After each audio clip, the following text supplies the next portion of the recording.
Mayong adlaw ninyo tanan diha mga ka-farmers from Luzon, Visayas ug Mindanao. So mayong adlaw ninyo tanan diha. So update na pud ta karon sa ato ang mga kalamansi mga ka-farmer. So sugod ta diri sa ako ang seedling. So diri sa ako ang mini nursery na napud tay 200 nga similya na gibuhat. So karong adlaw is March 11, 2025. So ako ipakita ninyo, musugod ta diri sa ako ang mini nursery. Karon mga ka-farmer sa site sa atong farm. So atong ipakita ninyo karon ang ako ang 1 month old nga tanom nga kalamansi. So limonsito. So tara mga ka-farmers, let's go. So mao kini ang akong bagong tanom mga limonsito mga ka-farmers, nasa 1 month old. Nani sa 200 ka buok. So akong gitanom ni siya February 10, 2025. So karong adlaw is March 11, 2025. So, i-update na ako sa inyo mga ka-farmers ang resulta sa akong kalamansi. So, naanay bunga o nagkabulak na mga ka-farmers. So, 1 month old ha, imagine. So, kaning isa, daghan na kay bulak, nangahulog na ang uban nga bulak mga ka-farmers. So, naana siya ay kung sabang tawag aning gamay nga bunga. So, mura ko na siya. Corn grain. Bahala na mo mga ka-farmers kung saan itong tawagan eh. So, taman dito sa tumoy mga ka-farmers, bagong tanom. Sa 1 month old, dili pa siya klaro kayo mga ka-farmers, kaya 1 month old pa lang. So, nagkabulak na. So, walay dahon pero nagkabulak. So, nagahulog ang iyang dahon mga ka-farmers. So, maturok na ni siya kay na siya sign nga makita na to ang iyang bulak. So good, very good atong resulta sa atong bagong tanom. Oh, kabulak na siya mga ka-farmers. So karong gamay pa man atong kalamansi, limonsito mga ka-farmers sa ato sanggi tanom og balatong. So mao ni kining balatong. Por iso makita ninyo mga ka-farmers sa mga kahoy-kahoy. Tuwa dito akong magulang mga ka-farmers. Ayan. Yang trabaho mga ka-farmers. So ready na para sa balatong. So di na punta sa ato ang 1 year old and 2 months nga punuan mga ka-farmers. So gi-harvest na nako ni siya last week. So this week mag-harvest na punta kay daghan na pud siya dagko sama ni ani.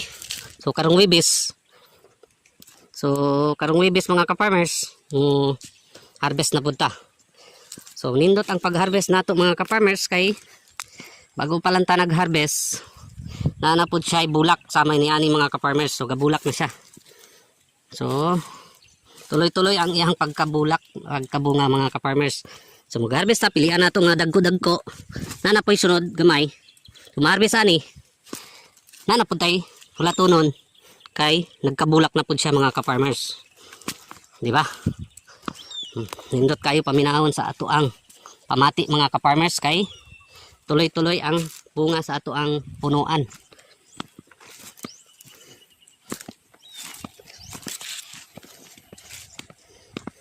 Kani ready na po din para mamulak mga ka-farmers kay makita ninyo na nay bulak gamay. Kani para mamulak na po din siya. Expected next week mamulak na siya mga ka-farmers. So lami kayo paminahon mga ka-farmers kaya ato ang limonsito nagkabulak, nagkabunga. So 1 year old, 1 year and 2 months old. So dito kana 1 year old and 2 months.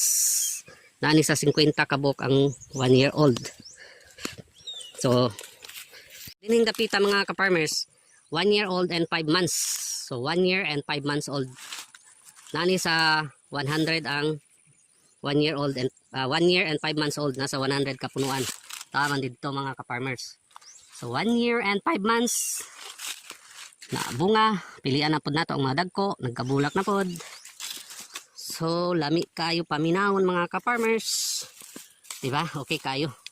Napay gamay. Murag corn grain na siya mga ka-farmers, nagsunod na pod og pamulak. Tama ni ani mga ka-farmers. Pilian na pod nato ang mga dagko para i-harvest karong Webes. So piso-piso lang mga ka-farmers, okay na. Di ba? Kani pilian na po na ito, mga kadagko-dagko. So ready na po ni siya para mamulak balik. Tama dito.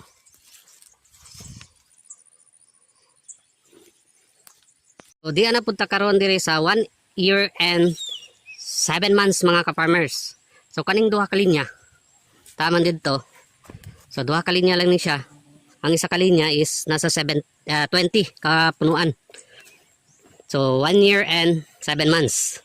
So diri sa 1 year and 7 months, diri na ako nakuha ang stem para sa atuang bag-ong similya. So ready to cut na ni siya mga ka-farmers. So giulat lang nako og mudag ko ang ihang bunga para akong i-harvest ang bunga para ikat na nako siya. Para doble ang income nato mga ka-farmers. So ang uban na ni ready to harvest na. So karong Huwebes gihapon i-harvest na nato. So pilian gihapon nato ang mga dagko. Sama ni ani mga ka-farmers. Ready to cut, nagkabulak na. Tama na dito mga ka-farmers. So pareha ni. Pilian nato ang mga dagko. So daghan pagyapon gamay mga ka-farmers. So mga dagko may harvest nato karong Huwebes. Diba? Okay kayo mga ka-farmers. So kini sad nga linya ha mga ka-farmers nani sa tulo ka linya. Padulong dito tag 20 gihapon kapunuan ang matag linya. Mao ni siya mag 2 years karong April. So atong kalamansi mag 2 years karong April. So nani sa 55 to 60 kapunuan mga ka-farmers kay nangamatay man ang uban. So wala na nako gihap balik pero ato lang i-estimate na nasa 50. So mao ni ang akong unang tanong mga ka-farmers nga 50 lang kabuok na punuan. So lisod kayo ang similya dati mga ka-farmers. So ready to harvest na pod. Nagkabulak na pod. Diba? Okay kayo mga ka-farmers. So diri gihapon ko man tigkuha og mga stem niya para sa similya mga ka-farmers. So makita na to. Ako ipakita ninyo. Ang uban nga stem gikat na. So kuha na nako mao tong tuwa karon sa akong mini nursery. So kabunga gamay pa nga. So kabulak. So tuloy-tuloy ang ato ang bulak, ato ang bunga sa ato ang limonsito mga ka-farmers. So ang uban nga sanga maski gamay pa ang iyang bunga nagkabawog na. Ang uban na ni sinaw na. So i-harvest na nato karong Huwebes. Diba? Kaning gamay mga ka-farmers ako na kay nangamatay man tong unang ato akong tanom. So bagong ning tanom nato siguro nani sa 8 months. So dili siya parehas mga ka-farmers. So kani sa duha og tulo ka linya mga ka-farmers taman didto. Mao ni ang unang tanom nako. Diba mga ka-farmers, nindot kayo paminawon. Dagko na yang bunga, nagkabulak na pod. So bulak is life. Yan o. Ubay-ubay, daghan na kayo ang mga bulak bago mga ka-farmers. So nindot kayo, lami kayo paminawon mga ka-farmers. So dire akong gimo mga ka-farmers napalin sa duha tulupat 5 kapunuan mga ka-farmers akong himo og market na food. Akong gi-propagate na pod, mag-propagate na pod tag similya. So ang 5 ani mga ka-farmers nasa 50. So pinakaubos aning isa kapunuan mga ka-farmers nasa 8 ka sanga. So pinakataas 12 ka sanga akong gihimo og pang similya. So nabantayan ninyo mga farmers na nasa taas tanan ako ang gihimog similya ang sa ubos wala. Kay akong gituyo inani mga ka-farmers para direct siya pruning. So dili masayang ang ato ang sanga. So kabunga man na siya. Kay gulang-gulang naman pod. So inana akong style mga ka-farmers para dili sayang ang sanga sa ato ang tanom. So naa diri mga ka-farmers wala na ako himuan og similya kay wala man siya pataas nga sanga. So paray na ni nasa taas. So dili na ako ipataasan kayo mga ka-farmers.